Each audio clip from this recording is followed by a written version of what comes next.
Raider Nation, training camp is here, and it's everything we hoped for. Raider Nation, training camp has officially kicked off.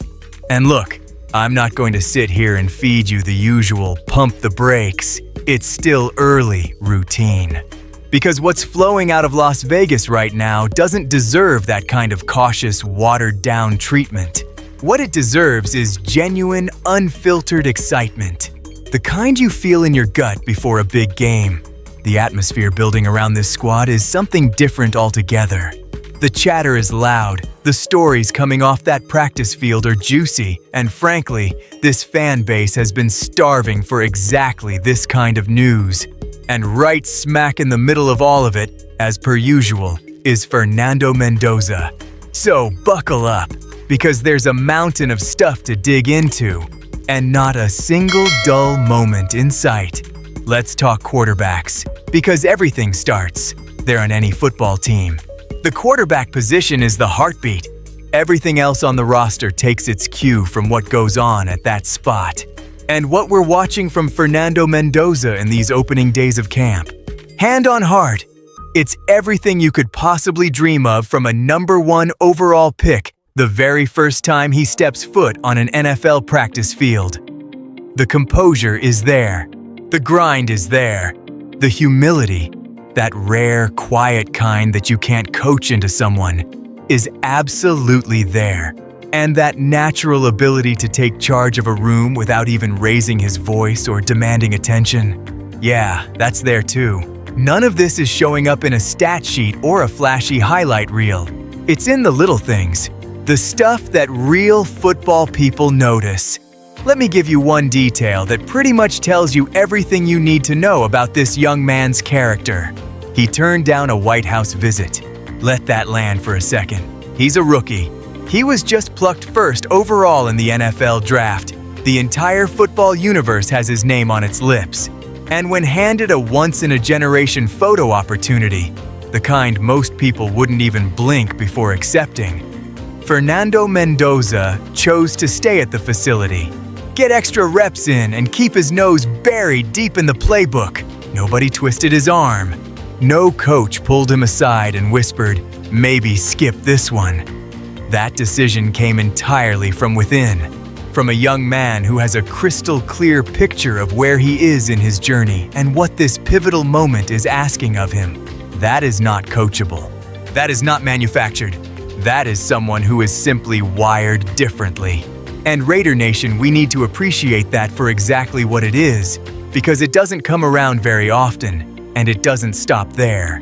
Mendoza has been arriving before official practice even gets underway to take snaps, both under center and out of the shotgun, specifically to build chemistry with center Tyler Linderbaum. Think about that dynamic for a second. Both of them are fresh faces in this organization. Both are learning a brand new offensive system essentially from zero at the same time.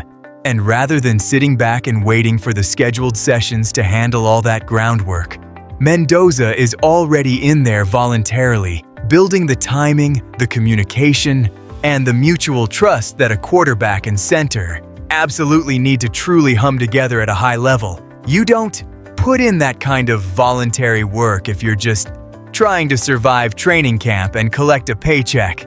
You put in that work if you're trying to win. Full stop. The physical package is no joke either. For anyone who hasn't seen him up close yet, the people who have are walking away genuinely blown away. At 6'5" and north of 230 pounds, Mendoza has that textbook pocket passer build you draw on a whiteboard when you're describing your ideal franchise quarterback. Long arms, enough muscle to eat a hit and keep his eyes locked downfield, and a frame that's only going to fill out more as he settles into an NFL strength and conditioning program. His arm strength has apparently surpassed what some of the more skeptical voices were projecting coming out of the draft process. Now, he's not out there launching 70-yard moonballs every other rep just to show off. That's not who he is. But this is a quarterback who can thread the football into every single window this offense needs, big or tight, short or intermediate. He fits like a hand-stitched glove into what Clint Kuback wants to run, a West Coast system built on timing, rhythm, and lightning, quick decision-making at and beyond the line of scrimmage. The comparison making the rounds right now among those who've been watching him work is Sam Darnold's movement and athleticism blended with Jared Goff's size and pocket presence. And honestly, that's a fair and useful jumping-off point, not a ceiling by any stretch, just a useful frame of reference for now. The Darnold part of that comparison carries a really important layer, by the way. Darnold is a guy whose entire career got completely flipped on its head the moment he finally landed in the right system surrounded by the right people. He'd always had the tools. He just needed the right environment to unlock them. And when he finally got it, we all saw what happened. A quarterback renaissance nobody expected. The crucial difference with Mendoza is that he's walking into the right situation from day one. The coaching is right. The system is right. The veteran presence around him is right. The foundation honestly couldn't be much more solid for a young signal caller entering this league. Some guys spend their whole careers searching for what Mendoza already has before he's thrown a single regular season pass. The QB competition, let's be real about it now. Let's tackle the quarterback competition head on. Because this conversation isn't fading away anytime soon, nor should it. The honest read from camp right now is that Kirk Cousins is still trending toward taking the Week 1 starting nod. And before anyone fires off an emotional reaction, let me give you my actual, nuanced take, because the details genuinely matter here. There is a real, legitimate argument for letting a young quarterback sit, absorb, and learn professional football from the sideline before you hurl him into the chaos. 2 decades ago, that was basically standard procedure. First-round quarterbacks waited their turn, were protected from the fire until the coaching staff was truly confident they were ready. On the other hand, the counter-argument is that we essentially damaged an entire generation of young signal callers by doing the exact opposite, throwing them headfirst into brutal situations way too early, with nowhere near the right infrastructure around them. Sam Darnold is the cautionary tale everyone reaches for first, and rightly so.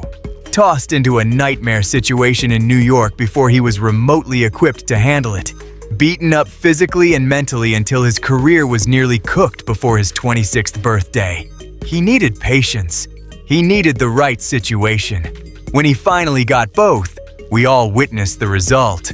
So I understand why some people inside that Raiders building feel that letting Cousins manage the early weeks while Mendoza continues developing is the responsible, measured call to make.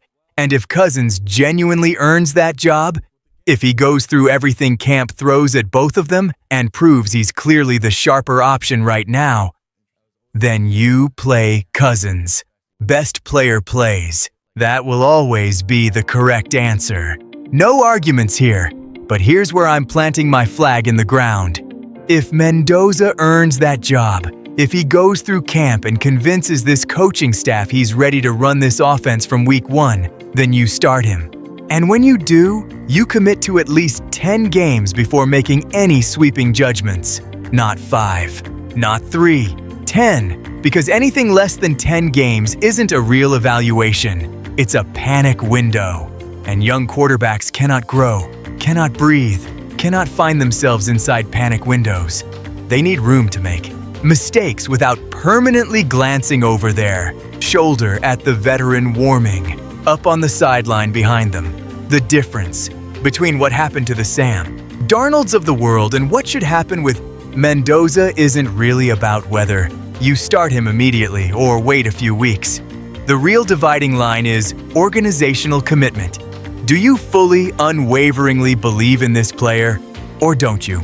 Because if Fernando Mendoza is truly the future of this franchise, and I genuinely believe he is, then you back that belief up with your actions. You give him the reps. You give him the games. You give him the genuine support structure that lets him grow into what you drafted him to become. That is the only blueprint that has ever produced a franchise quarterback. There is no shortcut. There never has been. The rest of this roster is buzzing too. Now let's pan the camera across the rest of this depth chart because there is genuinely a lot happening beyond the quarterback storyline. And honestly, the secondary conversation might be the most thrilling subplot of this entire training camp outside of the QB battle.